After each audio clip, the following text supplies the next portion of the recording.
வணக்கம்.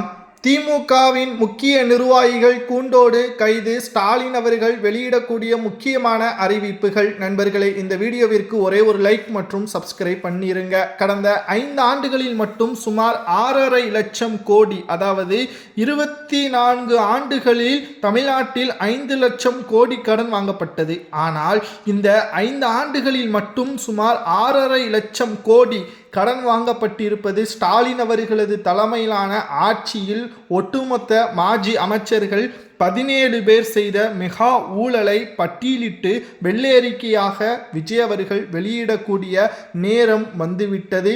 விஜய் அவர்கள் தற்பொழுது எனக்கு யாரும் அடிமையாக நான் செயல்படவில்லை, எனக்கு மேலிடத்திலிருந்து எந்த ஒரு உத்தரவும் வரவேண்டிய அவசியம் இல்லை, மக்கள் என்னை இந்த இடத்தில் வர வைத்திருக்கிறார்கள், நேர்மையான ஆட்சி, ஊழலற்ற ஆட்சி, மக்கள் ஒரு தேவைகளை பூர்த்தி செய்வதற்காக எந்த ஒரு லஞ்சமும் எந்த ஒரு ஒட்டுமொத்த உதவித்தொகையும் கொடுக்க வேண்டிய அவசியம் தேவையில்லை, நேர்மையான ஆட்சியை நடத்துவதற்குத்தான் என்னை இந்த இடத்தில் அமர வைத்திருக்கிறார்கள் என்பதை அவர் பதவி பிரமாணம் ஏற்ற போதே தெரிவித்துவிட்டார். தற்பொழுது வெள்ளை அறிக்கையை வெளியிட்டு விட்டுதான் எனது அன்றாட பணிகளை மேற்கொள்வேன் என்பதை தெரிவித்திருந்தார். மேலும் IAS IPS அதிகாரிகளை மாற்றம் செய்து விஜய் அவர்கள் கடந்த 48 மணி நேரங்களில் பல அதிர்ச்சியான தகவல்கள் IAS அதிகாரிகளிடம் இருந்து வந்துள்ளது.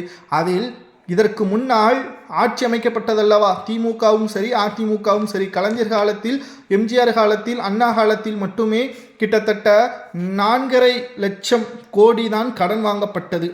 ஆனால் இந்த ஸ்டாலின் அவர்கள் கடந்த 5 ஆண்டுகளில் மட்டும் ஒட்டுமொத்தமாக 6.5 லட்சம் கோடி வரைக்கும் கடன் வாங்கப்பட்டிருப்பதாகவும், இது மட்டுமல்ல, போதை மருந்துகளை விற்கக்கூடிய சில முக்கியமான தலைவர்களும் திமுகவில் தான் இருக்கிறார்கள் என்பதையும் திடுக்கிடும் பல தகவல்களும் விஜய் அவர்களுக்கு வந்துள்ளது.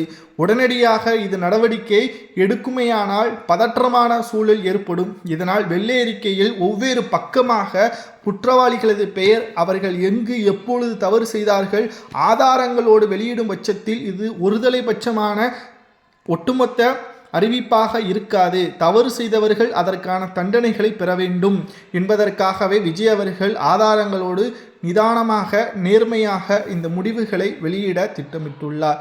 இது நடக்காமல் இருக்க வேண்டும் என்பதற்காக மட்டும்தான் அன்றைக்கு உதயநிதி அவர்கள் எடப்பாடியின் காலில் விழுந்து 16 முறை தொடர்பு கொண்டு, நீங்களே முதல்வராக இருங்கள், விஜய் அவர்கள் வந்துவிட்டால் நாங்கள் செய்த ஊழல் வெட்ட வெளிச்சத்திற்கு வந்துவிடும், அமைச்சர்கள் சிறைக்கு சென்றால் கிட்டத்தட்ட 5 ஆண்டுகளில் சம்பாதித்த பல லட்சம் கோடிகள் மீண்டும் அரசுடைமையாக்கப்படும், சிறையிலும் நாங்கள் அடைக்கப்படுவோம், அப்படி அடைக்கப்பட்டால் 15 ஆண்டுகள் முதல் 25 ஆண்டுகள் வரை சிறை தண்டனை வழங்கப்படும்.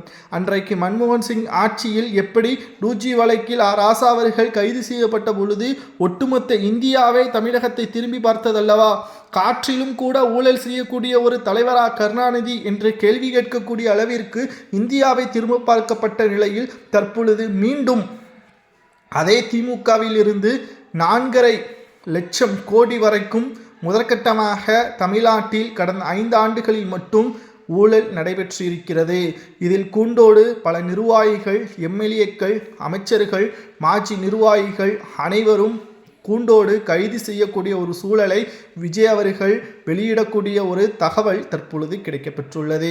மேலும் பதவியேற்றதிலிருந்து பல்வேறு அதிரடியான அறிவிப்புகளையும், மகளிர்களுக்கான 2500 ரூபாயை தற்பொழுது தேதி குறிப்பிடாமல் ஒத்திவைத்துள்ளார். ஆனால் இதற்கு முன்னால் கொண்டு வந்த மாணவர்களுக்கு 1000 ரூபாய் என்பதை நேரடியாக இன்று வங்கி கணக்கில் வரவு செய்துள்ளார் விஜய் அவர்கள்.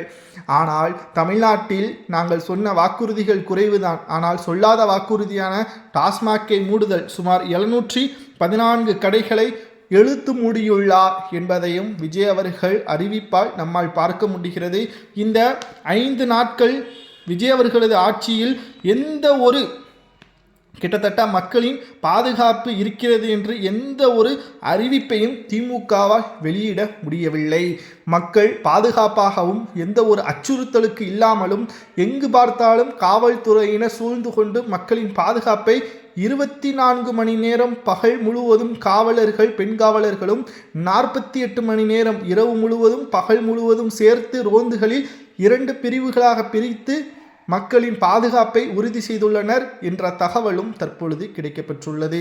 மேலும் ஊழல் செய்த திமுகவின் நிர்வாகிகள் மற்றும் ஒட்டுமொத்த அமைப்பு ரீதியான ஒட்டுமொத்த கட்சிக்கு வெளியில் வேறு மாநிலங்களிலிருந்து தமிழ்நாட்டில் போதை மருந்துகளை கொண்டு வந்து அதன் மூலம் பல கோடிகளை ஊழல் செய்துகின்ற அந்த கிளை நிர்வாகிகளையும் ஆதாரங்களோடு விஜய் அவர்கள் இன்னும் ஒரு சில நாட்களில் அறிவிப்புகளை வெளியிடுவார். கூண்டோடு கைது நடவடிக்கை மேற்கொண்டால் பதற்றமான ஒரு சூழலும் உருவாகலாம் என்ற காரணத்தினால் ஒவ்வொரு அறிக்கையாக வெளியிட்டு கொஞ்சம் கொஞ்சமாக கிளையில் இருந்தே வெட்டி திமுகவில் ஒட்டுமொத்த ஊழல்கள் மக்கள் மத்தியில் கொண்டு வந்தால் திமுக இனி ஆட்சி அமைப்பதே கடினம் என்ற தகவலும் வெளியாகியுள்ளது. தாவேகா விஜய் அவர்கள் திமுகவிற்கு எதிரி கிடையாது. எதிர்க்கட்சியாக திமுக செயல்பட நினைக்காது. எதிரி கட்சியாகத்தான் திமுக செயல்பட நினைக்கும். சட்டப்பேரவையில் ஒண்ணுக்கத்தாத விஷயத்தை தான் உதயநிதி அவர்கள் பேசினார். வெளிநடப்பு செய்ய வேண்டும் என்றால் எதற்காக சட்டசபைக்கு வர வேண்டும்? மக்கள் உங்களுக்குத்தானே ஆதரவு தெரிவித்திருக்கிறார்கள். அப்பொழுது நீங்கள் இந்த ஆட்சி வேண்டாம் என்று தைரியமாக வாக்குகளை செலுத்த வேண்டியதுதானே. உதயநிதி அவர்கள் திமுக விஜய் அவர்களை எதிர்த்து வாக்குகளை செலுத்தால் இனி வரக்கூடிய காலங்களிலும் திமுகவிற்கு வாக்கு வங்கிகள் இழக்கும் என்ற அச்சத்தின் காரணமாகத்தான் அன்று உதயநிதி அவர்கள் வெளிநடப்பு செய்தார். வெட்டி பேச்சாகத்தான் சட்டசபையில் பேசியுள்ளார் என்றும் சமூக வலைதளங்களில் கூறப்படுகிறது. அடுத்த செய்தி, 10 IAS அதிகாரிகள் பணியிட மாற்றம் உத்தரவை பிறப்பித்துள்ளார் முதல்வர் விஜய் அவர்கள். உளவுத்துறையில் டிஜிபி அந்தஸ்தில் இருந்த பாலநாத தேவி சைபர் கிரைம் டிஜிபியாக மாற்றி தமிழ்நாடு அரசு உத்தரவை பிறப்பித்துள்ளது. உளவுத்துறையில் பாதுகாப்பு பிரிவு டிஜிஐயாக இருந்த தர்மராஜன் நியமனமும் செய்யப்பட்டுள்ளார். உளவுத்துறையில் உள்ள பாதுகாப்பு பிரிவு டிஜிஐயாக இருக்கக்கூடிய கல்யாண் நியமனம் அவர்கள் செய்யப்பட்டுள்ளார். திருநெல்வேலி சரக டிஐஜி சரவணன் உளவுத்துறை டிஐஜியாக நியமனம் செய்யப்பட்டுள்ளார்.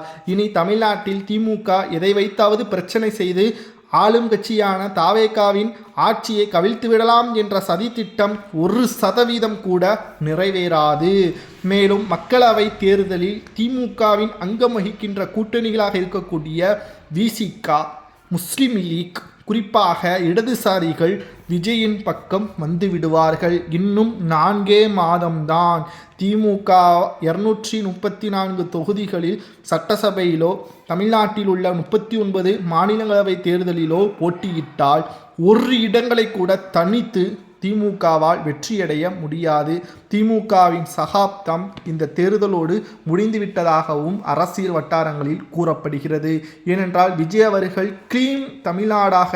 கிளீன் ஊழலற்ற தமிழ்நாடாக வர வேண்டும் என்பதற்காகத்தான் திமுகவை எதிர்த்து மக்கள் என்னை இந்த இடத்திற்கு கொண்டு வந்துள்ளார்கள். பணத்தை சம்பாதிக்க வேண்டிய எண்ணம் 1% கூட எனக்கு இல்லை என்பதை பதவி பிரமாணம் ஏற்ற உடனே தெளிவாக மக்களிடம் கூறியுள்ளார். இதை பற்றி உங்கள் கருத்துக்களை